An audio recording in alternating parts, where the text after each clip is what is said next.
लिखना चाह रहे हैं। महाधिवक्ता तो बहुत छोटे होते हैं, आप तो डायरेक्ट हाई कोर्ट को लिखते हैं।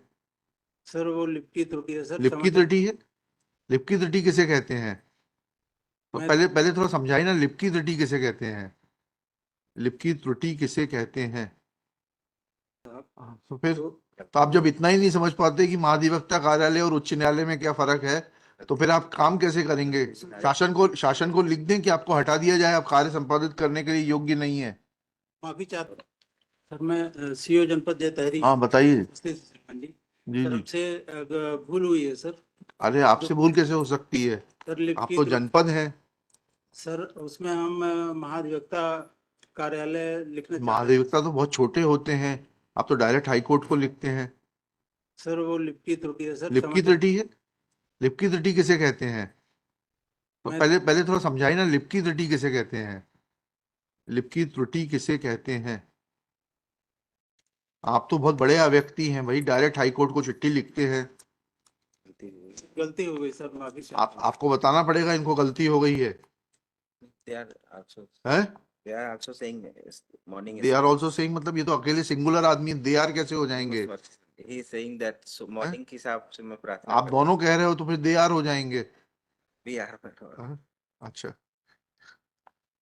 तो उनका माननीय उच्च न्यायालय को पत्र लिखने का वो नहीं आज था। नहीं, चलिए उसको महाधिवक्ता 2 मिनट। कार्यालय उच्च न्यायालय लिखना चाह रहा था साहब। तो फिर तो तो आप जब इतना ही नहीं समझ पाते कि महाधिवक्ता कार्यालय और उच्च न्यायालय में क्या फर्क है, तो फिर आप काम कैसे करेंगे? शासन को लिख दें कि आपको हटा दिया जाए, आप कार्य संपादित करने के लिए योग्य नहीं है। माफी चाहता हूँ सर, अब कोई गलती नहीं करूंगा। अच्छा, तो अब इसका इसका निराकरण बताइए। 7G में जो लिखा हुआ है, सर आपने कैसे हटा दिया इनको? अब मुद्दे पर आइए, पिटीशन पर। सर हमारी देवहरा और वो तो हमें पूरे फैक्ट्स मालूम है। जी आपकी 2 ग्राम पंचायत जिसमें कि ये ग्राम रोजगार सहायक के रूप में काम करते थे, सर उनका संविलियन नगर पंचायत में हुआ। नगर पंचायत ने उनको लेने से मना कर दिया। सर उसके पश्चात आपने इनकी पोस्टिंग कहीं और कर दी, इन्होंने जाने से मना कर दिया। जी ना पढ़िएगा रूल 7G, पढ़िएगा सेक्शन 7G दीजिएगा, म्यूनिसिपैलिटीज एक्ट दीजिएगा, वो रखा है वहां पर तीसरे नंबर की किताब पीछे। टाउन एरिया जी कमेटी और panchayat as the case may be immediately before the specified date shall be officers and servant of council under this act and shall until other provision are made in accordance with the आप लोग खुद तो कानून पढ़ते नहीं, अब आपको high court लगता है कानून पढ़ाने के लिए। श्रीमान जी, वहां से जब ये रिलीव होके आए हाँ। नगर परिषद से, तो हमने इनकी नहीं पोस्टिंग नहीं, की। कैसे कर देंगे आप? He will be deemed to be an employ of Nagar Parishad, 7G ये कह रहा है। How can they be relieved by the Nagar Parishad and how can you post them somewhere else? पढ़िए ना।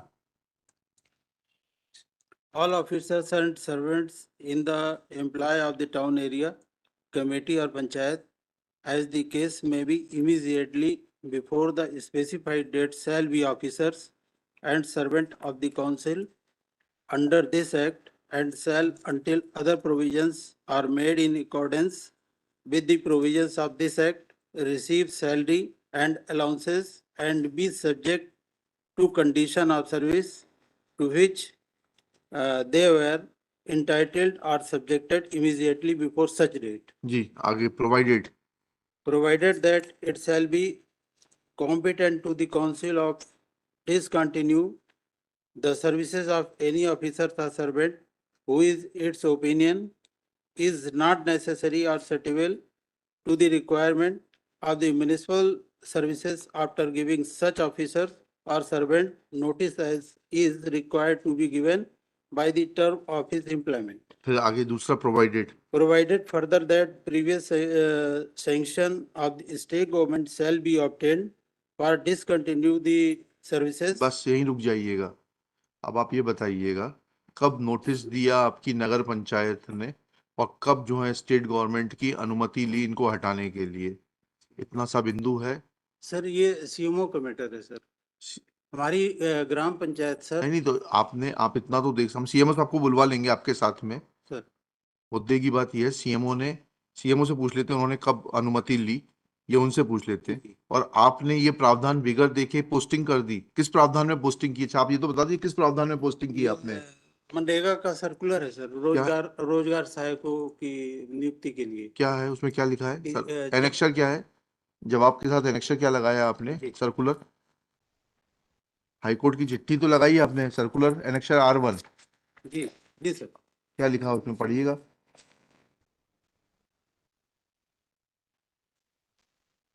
नगरीय निकाय में विलय होने वाली ग्राम पंचायतों में पदस्थ रहे ग्राम पंचायत सहायकों की सेवाओं के संबंध में हाँ उपरोक्त विषयांतर विलय की गई ग्राम पंचायतों में पदस्थ रहे ग्राम रोजगार सहायकों की सेवाओं के संबंध में निम्नानुसार निर्देश दिए जाते हैं। जी। नगरीय निकायों में विलय की गई ग्राम पंचायतों में पदस्थ रहे ग्राम रोजगार सहायकों को जिस जनपद पंचायत क्षेत्र की ग्राम पंचायत का नगरीय निकाय में विलय हुआ है उसी जनपद पंचायत अंतर्गत अन्य ग्राम पंचायत में ग्राम रोजगार सहायक के रिक्त पद के विरुद्ध पदस्थ किया जावे। उपरोक्तानुसार पदस्थ किए जाने वाले ग्राम रोजगार सहायक की नियुक्ति के अनुबंध सेवा आदि की अन्य शर्तें इस कार्यालय द्वारा पूर्व में जारी किए गए निर्देशों के अनुरूप ही होंगी। नगरीय निकायों के विलय की गई अगर 1 सेकंड 2 मिनट रुक जाइएगा। नगरीय निकायों में विलय की गई ग्राम पंचायतों में पदस्थ रहे ग्राम रोजगार सहायक को जिस जनपद पंचायत क्षेत्र की ग्राम पंचायत का नगरीय निकाय में विलय हुआ है उसी जनपद पंचायत अंतर्गत अन्य ग्राम पंचायत में। ठीक है, तो क्या यह जो है उसी में- सुपरसीड नहीं वही किया नहीं? सर। ठीक है, अरे भाई आपकी बात, क्या ये एडमिनिस्ट्रेटिव ऑर्डर जो है ये स्टैट्यूटरी प्रोविजन को सुपरसीड कर देगा म्युनिसिपैलिटीज एक्ट के? आपने बहुत ठीक किया, लेकिन आप तो बरी हो जाएंगे, लेकिन थोड़ा सा ये तो समझना पड़ेगा ना कि कि ये क्या ये एडमिनिस्ट्रेटिव ऑर्डर सुपरसीड कर देगा स्टैट्यूटरी प्रोविजन को? नहीं वो तो नहीं कर सकता तो पर फिर कैसे जारी कर देते हैं आप लोग अगर ये आदेश? सीएमओ ने अगर कोई पत्र दिया होगा राइट टू हियरिंग वगैरह और तो नोटिस हमें क्या मालूम है, सीएमओ को बुलवा लेते हैं। सर एक देखिए। छोटा सा डॉक्यूमेंट हाँ, और देख हाँ लीजिए सर। बताए ना। एनेक्चर P7 में मैं kindly be seen P7 yes yes your lordship it is at page number 40 of the petition. yes My lord may kindly come to the page number 41 जी point number 7. हाँ पढ़िए This is the instruction issued or order Pardon. issued by the principal secretary पढ़िएगा प्रकरणाधीन अपवर्जित पंचायतों में वर्तमान में पदस्थ सचिवों this is your lordship order dated 28/11/2020। जी वो 2013 का ये देख रहे हैं शेल्टर ले रहे जी, हैं जी। ये 2020 का क्लियर इंस्ट्रक्शन है पढ़िए। टू ऑल दी कलेक्टर्स पढ़िएगा कि वर्तमान में पदस्थ सचिवों ऑब्लिक ग्राम सचिवों ग्राम रोजगार सहायकों का स्थानांतरण एवं तक अन्य ग्राम पंचायतों में नहीं किया जाए जब तक कि ग्राम पंचायतों से नगरीय निकायों का आस्तीय और संपत्ति अमलों का हस्तांतरण कार्य संपन्न न हो जाए। It's a clear instruction to all the collectors ये सो एंड सो। नहीं एंड स्टिल लिखिएगा let CMO of nagar panchayat party बनाया आपने? ही बना है। एक मिनट देख लेता हूँ Nagar Parishad CMO Bargawa within bracket Amlai remain personally present to answer the queries of this court that इन्होंने तो जवाब नहीं फाइल किया है ना? इन्होंने ही तो जवाब फाइल नहीं, रिस्पॉन्ड नंबर 4 ने थोड़ा ना किया है, रिस्पॉन्ड नंबर 3 ने किया है। किया। जवाब Yes, रिस्पॉन्ड नंबर yes, 3 का है three ना? का। 4 का। That why he has not filed a reply to the petition and Notice how किया था, dehears क्यों the डाला? provisions contained in annex section 7 within bracket G. He could have repatriated the services of the